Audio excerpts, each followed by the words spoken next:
Pore over the release calendar for the last few years and you'll be hard-pressed to find anything more divisive than No Man's Sky.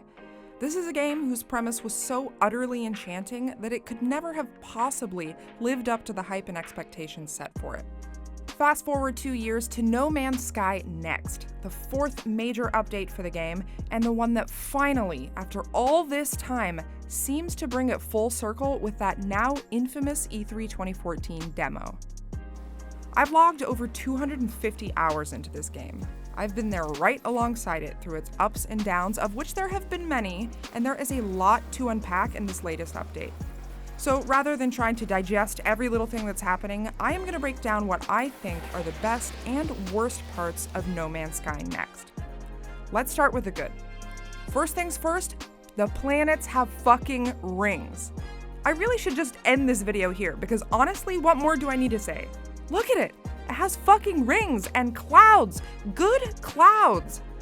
Truthfully, I wasn't expecting to be as wowed by the visuals as I was, but as it turns out, rings are pretty much all it takes to impress me. Take note, developers. Prior to the next update, base building was probably the single best feature that had been introduced post-launch. It gave players a place to call home in a nearly infinite universe of nothingness. Not much has changed in that regard, but there are two new things worth noting. One, instead of being tethered to a specific location, players can now build bases anywhere they want. And two, it now takes a lot of resources and refining to craft even the most basic components of your base. So strap in your mining laser, because you're going to be there for a while. Speaking of refining, that's a thing you can do now. Or rather, it's a thing you have to do now. Refining resources into other resources to make them more potent. It adds a weird layer of realism to a system that probably didn't need it to begin with, and I'm torn because I genuinely enjoy doing it, but I also wouldn't blame anyone for hating it. Just think of it as a built-in bathroom break, or one of those apps that reminds you to get up and move every hour, but less condescending. In an effort to quell the mass confusion and hysteria that happens every time they release an update, Hello Games has now seen fit to include a guide in No Man's Sky Next, cataloging every single item in the game. I cannot express how much this was needed. And even though some entries in the guide are more helpful than others, at this point, any helping hand is better than none. Let's switch gears for a second and talk about character customization. And yes, I am lumping the new third-person view in here because looking at your character is really all that's good for. But come on, how could I not include this? I mean, have you seen how adorable my character is? I'm a nameless, genderless being with pink shoes and a spinning orb for a head. It is all I've ever wanted. It is perfect. Lastly, multiplayer. This is the headlining addition to No Man's Sky Next, and the thing that's most likely to bring in new players. I haven't messed around too much with the multiplayer, aside from giving someone the thumbs up and then trying to take down a sentinel mech together, which is weirdly a good bonding experience.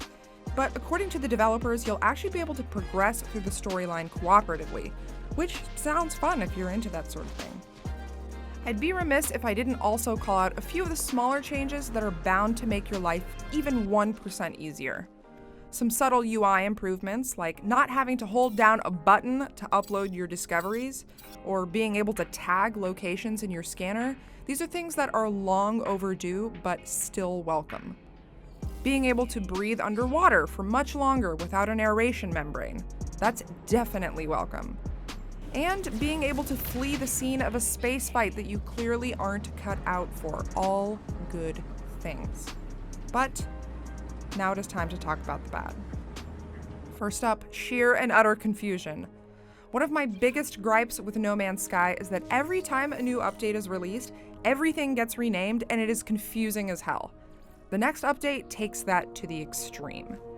In addition to virtually every natural resource being renamed, entire systems have been retooled, which isn't unheard of for an update this big, but if you look closely, you'll see that a lot of these reworked systems are actually just reskinned.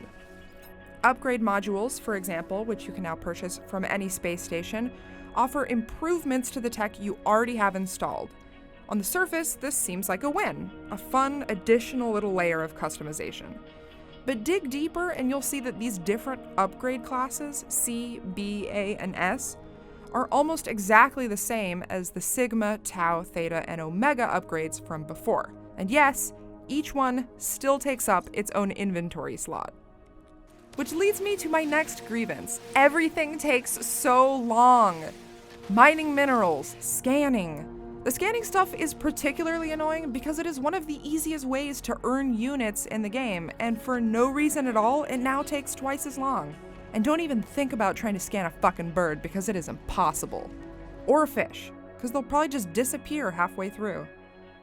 No Man's Sky has always had a ton of glitches, which given the game's immense scope is kind of understandable. But these aren't funny haha glitches, these are annoying glitches. The kind that make your spaceship land underground, or cause the game to just crash when you try to abandon a mission that just won't disappear from your HUD, even when you're not actively working on it. This feeds into some larger performance issues with the update, which is that no matter what system you're playing on, it's gonna chug. Even on a beefed up PC, it'll be tough to get 60 frames a second. And depending on what console you're playing on, performance issues can range from mildly annoying to downright terrible. My OG PS4 could barely handle underwater environments, much less pulse drive and hyperdrive, which would often just result in a black screen. Not exactly the pleasant and calming experience I want from this game. And there are a few other minor things I can't seem to shake either. Those annoying milestone cinematics, still as annoying as ever. Having to now craft ammo for your bolt caster, yet another thing to take up precious inventory space. And no longer being able to just transfer items to your ship when you're far away. No, now you need a blueprint for a teleport receiver. It seems like every update, things we take for granted as being easy get extra steps and layers of complexity added to them for no discernible reason. But I also don't think that these are things that should prevent anyone from trying out or getting back into No Man's Sky. The positives truly outweigh the negatives here. And hey, aside from 250 hours of your life, what do you really have to lose?